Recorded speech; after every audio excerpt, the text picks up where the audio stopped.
கட்டப்பா ஏன் பாகுபலியை கொன்றார் என்பதற்கான பதில் அடுத்த ஆண்டு ஏப்ரல் 14ஆம் தேதி தெரிய வரும் என்று உறுதியான அறிவிப்பை படக்குழு வெளியிட்டுள்ளது.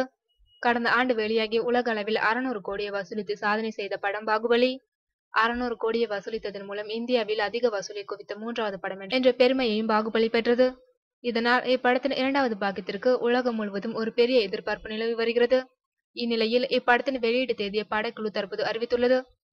ராஜமௌலி இயக்கத்தில் பிரபாஸ், ராணா டகுபதி, தமன்னா, அனுஷ்கா, ரம்யா கிருஷ்ணன், நாசர், சத்யராஜ் என்ற மிகப்பெரிய நட்சத்திர பட்டாளங்கள் நடித்து கடந்த வருடம் வெளியான படம் பாகுபலி. பிரபாஸிற்காக தெலுங்கு ரசிகர்கள் போட்டி போட்டு பார்த்த படம். அதே நேரம் படத்தின் மீது ஏற்பட்ட எதிர்பார்ப்பினால் தமிழ், ஹிந்தி ரசிகர்களும் இப்படத்தை கொண்டாட வசூலில் ஹிந்தி மற்றும் தமிழ் படங்களை பாகுபலி ஒட்டுமொத்தமாக ஓரங்கட்டியது. கடந்த வருடம் ஜூலை மாதம் வெளியான இப்படம் 100 நாட்கள் கடந்து சாதனை படைத்துள்ளது.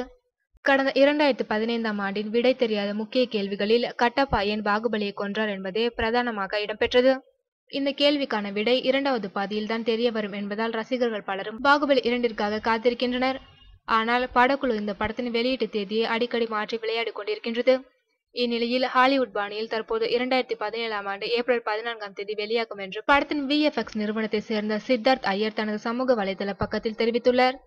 ஏற்கனவே படக்குழு பல தேதிகளை அறிவித்து பின்னர் மாற்றி விடுவதால் இந்த தேதியிலாவது படம் வெளியாகுமா, பாகுபலி கொலைக்கான காரணம் தெரியுமா என்று ரசிகர்கள் மீண்டும் காத்திருக்க ஆரம்பித்து விட்டனர்.